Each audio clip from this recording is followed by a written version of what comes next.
On September 20th, 1961, Barney and Betty Hill were driving back home through the White Mountains in New Hampshire after a Niagara Falls and Montreal, Canada vacation that they had taken just to get away for a bit because Barney needed a break from working night shift at the post office, and Betty was mentally exhausted from working child welfare cases. On this last night of their rendezvous, the couple went to a Vermont diner before taking the 4-hour trip to their home in Portsmouth, New Hampshire around 10 p.m. As they were driving home, Betty spotted what she called a particularly bright star, perhaps a planet, in the sky around 10:30 p.m. However, when the extremely bright light she believed to be a star or planet began to move in a very erratic manner, moving from below the moon and the planet Jupiter up towards the west of the moon, Betty began to think it was a UFO that she was seeing. There was just no way it was a falling star moving the way it did. Barney, on the other hand, at this point was still skeptical and not convinced, of which Betty told him, "If you think that's a satellite or a star, you are being completely ridiculous." All this rambling on led to Betty convincing Barney to stop the car, and he did, and they both got out, Barney with gun in hand. Betty then took out her binoculars to get a closer look and observed an odd-shaped craft flashing multicolored lights traveling across the face of the moon. Betty's sister had claimed to have seen a flying saucer only a few years prior, so for Betty, this being a UFO was definitely possible and not out of the question, and she was unwaveringly convinced one was right before her very own eyes at that very moment. Still a skeptic, Barney initially said it was just a plane flying towards Montreal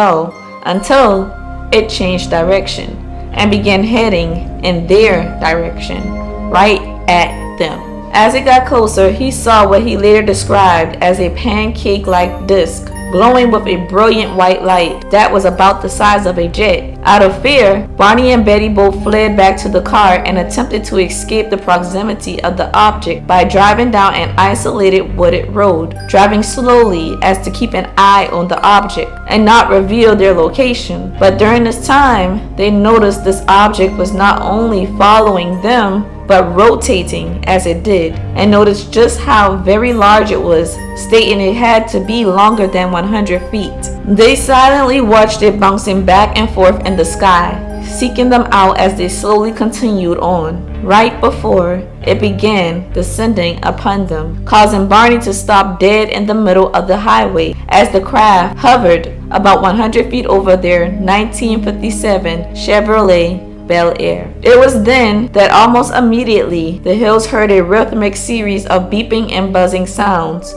which seemed to bounce off the trunk of their vehicle. Noting the car was vibrating as a tingling sensation passed through the both of their bodies, and they began feeling the onset of an altered state of consciousness. They soon became extremely exhausted and then completely unconscious. Next thing they knew, they were pulling into their driveway without either one of them having recollection of what happened between seeing that bright light in the sky and pulling into their driveway. Interestingly enough, the same series of beeping and buzzing sounds that caused them to go unconscious was the same set of beeping and buzzing sounds that restored them back to consciousness as they pulled into their driveway. But at this time, neither one of them had recollection of ever even hearing the first or second set of these beeping and buzzing noises. Now Betty, she was certain they had had an UFO encounter when trying to piece together what happened during the last time from driving through the mountains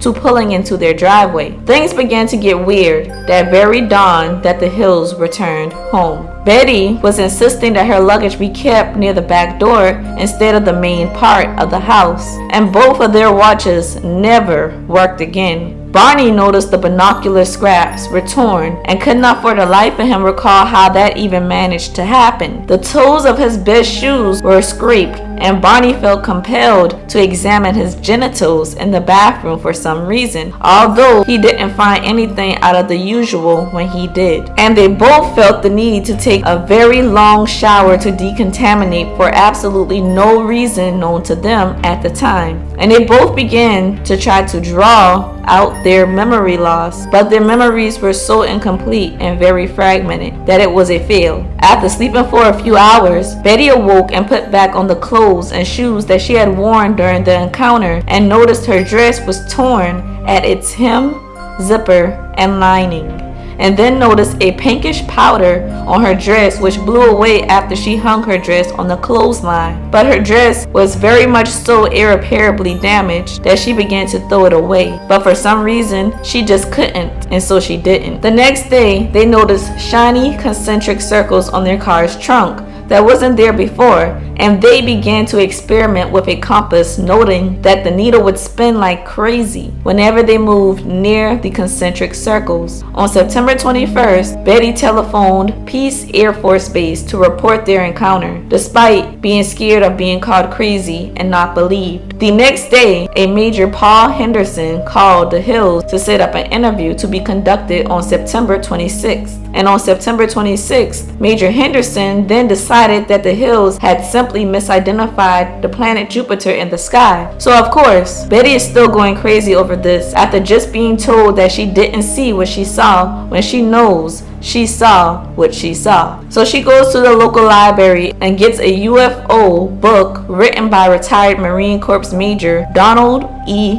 Kehoe, the head of a UFO research group called NICAP, or National Investigations Committee on Aerial Phenomena. On September 26th, Betty wrote Kehoe telling him of her and her husband's UFO encounter. This letter was passed to an astronomer and NICAP member named Webb, who met with the couple on October 21st, 1961, conducting a 6-hour interview and deciding that Barney had developed a mental block of the portions of the experience that he didn't wish to remember, because all Barney could remember at that time in detail was the appearance of the craft and the creatures when he first was abducted. But Webb actually believed the couple. 10 days after the encounter, Betty would begin to have a series of very vivid dreams, unlike any other dreams she had ever had in her life. These dreams would go on for 5 days and then abruptly stop. In one dream, she recalled the night of the abduction and how 2 of the small men forced her and Barney to walk in the forest at night. And she looked back at Barney and called to him, and noticed he appeared to be in a trance or sleepwalking. She said the men stood about 5 foot even to 5'4" and wore matching blue uniforms with caps, similar to what military cadets wore, and that they nearly appeared human with black hair, dark eyes, prominent noses, and bluish lips, except their skin was a grayish color. In other dreams, she recalled going onto the metallic craft and told by a man she called the leader that if she and Barney were examined together, it would take much longer to conduct the exams. This was before they were taken into separate rooms, and then she dreamt of a new man who resembled the other, who began to conduct her exam with the leader. This is a man she called the examiner. She said they both spoke to her in English, but the examiner's command of the language seemed imperfect, so she had difficulty understanding him. The examiner then told Betty he would conduct a few tests to note the differences between humans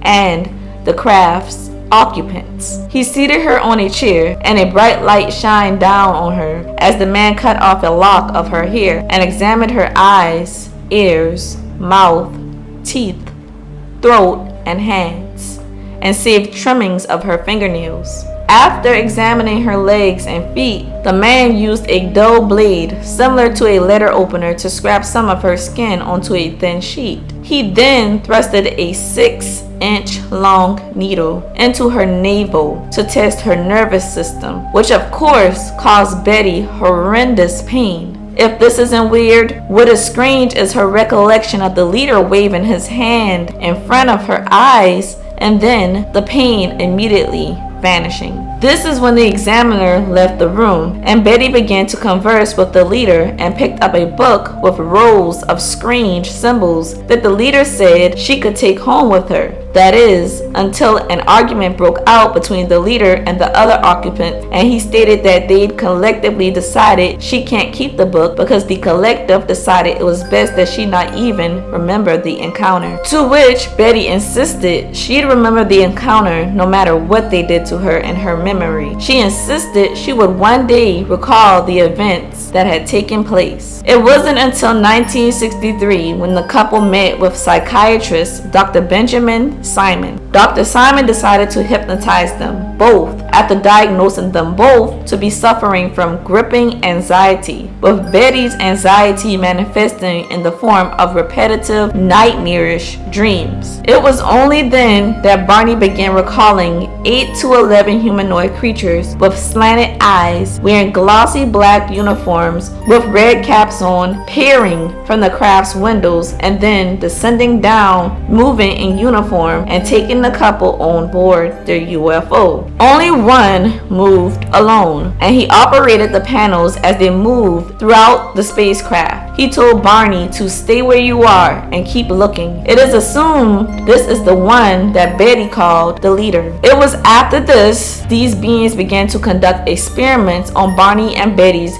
bare naked bodies. Although Barney's account was similar to Betty's dream recollection, during Barney's examination, a cup-like object was placed over his genitals in order to collect a semen sample. Then a thin tube or cylinder was inserted into his anus before being quickly removed. And as all this was going on, someone was feeling his spine and counting his vertebrae. He recalled them talking, but in a mumbling language that he couldn't understand. This was possibly their native language. Barney claimed that the few times they communicated with him, it was through telepathy. And interestingly enough, both Barney and Betty claimed they never actually saw the beings' mouths moving while they communicated with them. Barney told Nightcap that despite their appearance, these beings were somehow not human. Betty told of asking the leader of these beings where they were at, and the leader jokingly replying that if you don't know where you are, there wouldn't be any point in telling you where I am. And during another hypnosis session in 1964, Betty was noted to recall being taken to a star system 39 light years from Earth, named